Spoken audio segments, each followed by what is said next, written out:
Why are we here? Why am I making this video? Well, it's because you guys really watched the other video that I made just like this. That's why we're here. Capitalizing on previous success. Just being honest. For real, you guys showed up and showed out at the last top 8 10 out of 10 niche fragrances video we did about a month ago. You can check it out here if you missed that. We had 8 amazing fragrances that I talk about on my channel all the time. They're 10 out of 10s to me with very specific criteria. We're gonna get into that in a second because we have a whole new crop of 8. And if you're thinking, this is a cop-out. How do you have so many 10 out of 10s? It's very simple. Bradley, Jason, Michael, Philip, Shannon, Barry, Samantha, Hassan, Sarah, Frank, Bartholomew. The reason why is because I'm very careful about the fragrances I acquire in full bottle form. As I preach all the time, and I know you guys get tired of it, only add bottles to your collection of fragrances that you've tried and you love. How do you do that? You decant/sample first. I know the rush and thrill of blind buying is so exciting, but that is how you get a ton of clutter in your collection of fragrances that just collect dust that you don't actually wear. Now, I'm gonna be real with you guys. I have a lot of fragrances. I do have many that don't really get much wear.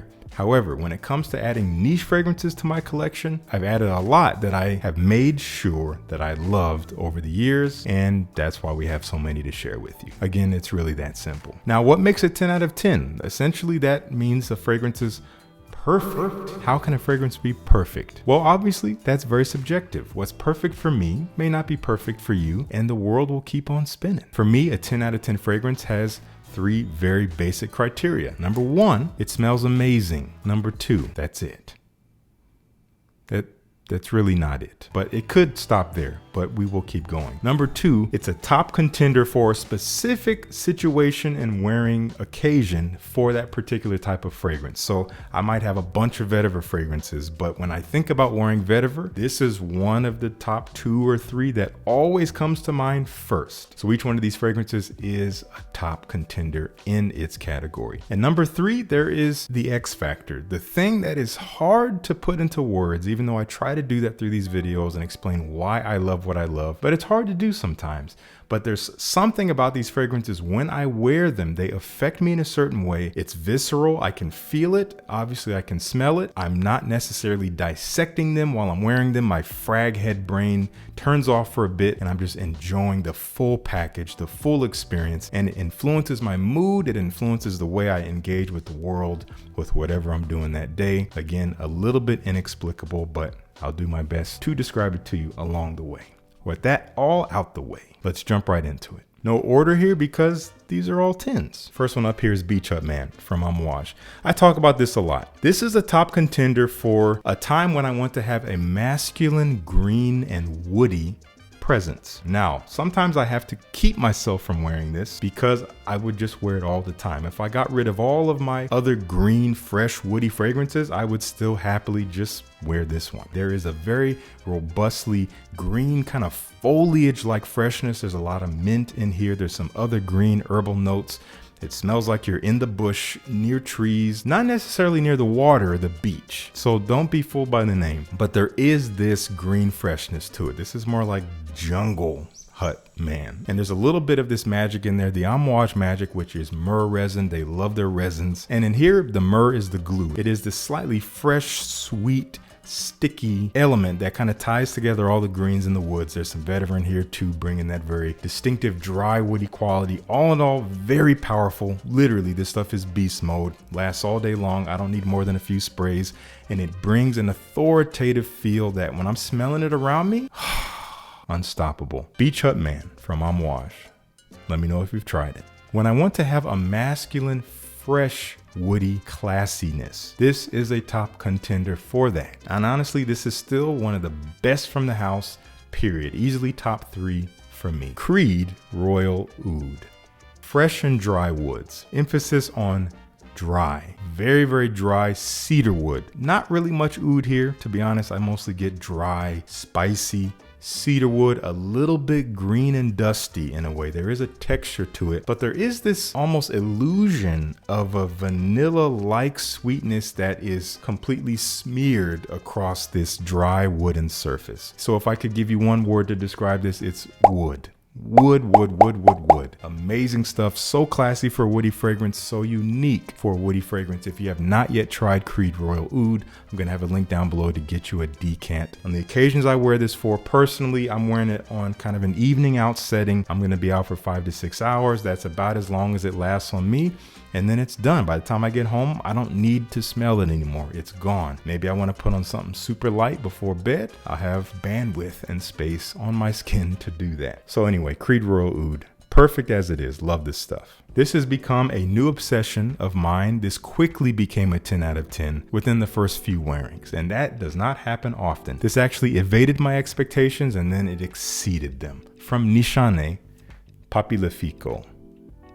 The butterfly effect. Does this fragrance smell like the butterfly effect? Does it smell like you dropping a quarter on the street, that quarter rolling down the street, falling into a storm drain, falling into the flowing water underneath the ground, flowing down, hitting a turnoff into another tunnel where there's a man living there. He finds the quarter. It brings him hope of fortune and luck in his life. He decides to go up above ground for the first time in 10 years, and he meets someone on the street who sees something special in him to give him an opportunity. He works for them. He builds himself up. He changes his entire image. The owner of the company passes away. He ends up taking over the company and takes it to new heights. This company is involved in medical research, and they find a cure for cancer, and they heal the world. I don't know if that's what this smells like, but it's a cool story. I call this sexy, aromatic, sweet, spicy. When I'm looking for that type of fragrance experience, usually when I'm going out in the evening, when I want to have, again, a little bit more of a sexy vibe, I want to have some playfulness, but a grown allure. Aromatic, lots of clean lavender here. There is a clean freshness in here, but it is immediately made sweet and warm by way of some resins. There is a sexy kind of oak mossy darkness to it. There is this spicy cardamom, which I think is the edge here. That cardamom is a note that just grabs people. The fresh, spicy, resinous feel that cardamom can have, even a little bit sweet, is really present here, and I think it gives it that alluring edge. This is one that I will wear it on an evening out, and it will last longer than I needed to. I'm okay with that because I love the scent, so I'm not being completely absolute in how I'm compartmentalizing things, but I do wholeheartedly believe in right fragrance for the right occasion. I don't need a beast mode fragrance in a situation where I don't need super long longevity, but if I have it, it's cool. I'm not mad. Nishane Papilifico, 10 out of 10. When I'm looking for vetiver, this is one that comes to mind among a couple others, but this is one of the most prolific vetiver fragrances in my collection and one of the most unique I've come across. From Amouage, this is Lunar Vetiver. I know a lot of you guys have tried this one too, and you also enjoy it, but everyone's not going to enjoy this because it is very definitive. This is spicy, hot, fresh vetiver. Lots of pimento up top. A hot spiciness that can burn the nose hairs, honestly, but it's backed up by this very fresh, almost cut grass kind of green woodiness backing it up. That is the vetiver quality here, and it gets smoother and almost a little sweeter as it dries down. It has like a vanilla feel that's very subtle, very tastefully done. What a beautiful vetiver fragrance. If you're looking for a new type of vetiver, something different from your Tom Ford Grave vetiver or any of those easy breezy, versatile, clean everyday vetivers, not to say this isn't wearable, but do check this out. It is something a little different. Amouage Lunar Vetiver. This was my scent of the day. Today, I only needed it for a few hours. It's already dissipating. I will put on something else later today, and I'm so happy about that because it served what I needed it to serve. From Frappan, this is Luminis. This is a strong contender for a time when I want a bright, citrusy, kind of summery fragrance. This is juicy, bright citruses, lots of juniper berry and gin. This is kind of a gin and tonic feel, but it does have a little bit of a fruity sweetness backing it up, a little spicy, very sparkling, very, again, bright, effervescent. It is just an uplifting scent. It's cooling, fresh. It just feels good around you when you're wearing it. It does have a little bit of a classiness to it, even for being so fresh, but I do think it's pretty casual. So get you a sample of this. Don't expect 10 plus hours out of it. Again, it is a tool for a particular scenario if you're asking me. Just a few hours out on the town, this is what I threw on, again with the intention of wearing something else later. Luminis from Frappan.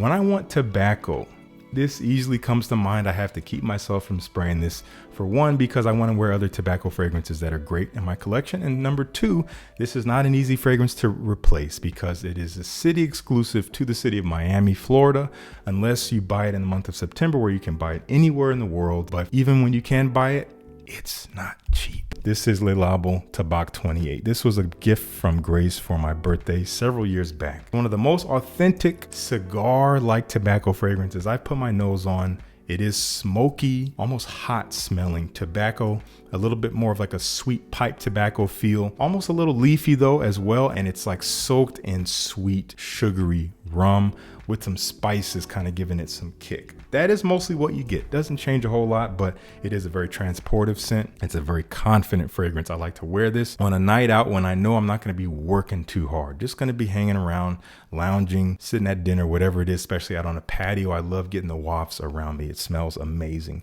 Tabac 28 from Le Labo. When I want an alluring rose, something elegant, something romantic in the rose vein that is still masculine, for those guys who are afraid of rose being a little bit too feminine, you have to check out Zaharoff's Signature Rosé. As I always say, a rose fragrance for rose lovers and rose haters. If you love rose, you'll probably love this. If you don't like rose, this might change your mind. This is a rose incense. There is this wispy, kind of cooling smokiness, almost a grainy texture to it, enveloping this rich, jammy bouquet of roses, almost a little chocolatey in a way in its thickness and creamy sweetness. And it dries down with this beautiful kind of creamy oud and vanilla. And I think that gives it its chocolate feel, especially when there's some heat involved. Performs really well. Just beautiful on the skin, beautiful in the air, and a very unique take on rose. Zaharoff Signature Rosé.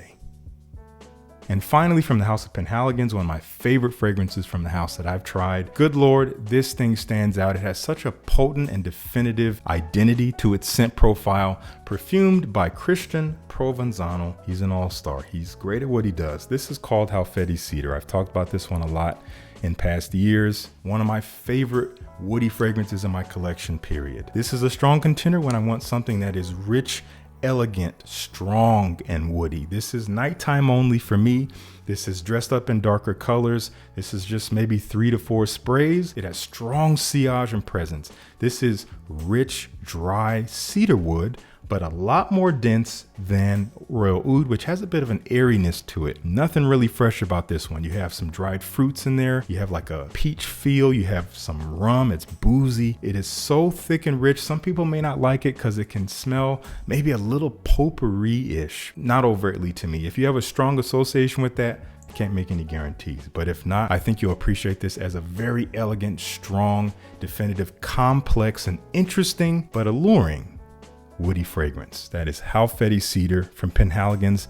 Yet again, 10 out of 10 for me. All right, that's going to do it for me. I want to know what you think of these fragrances. Are any of these a 10 out of 10 for you? If you hate them, that's totally fair. Leave that in the comment. But I would love to know if you love any of these. If you have not tried any of them, there's links down in the description to check them out. Get you a sample. Stop waiting. I would love to know what you think of them because I just want to share what I love with you guys and hopefully spark something in you as well. Thank you so much for tuning in. Peace. I'll see you in the next one.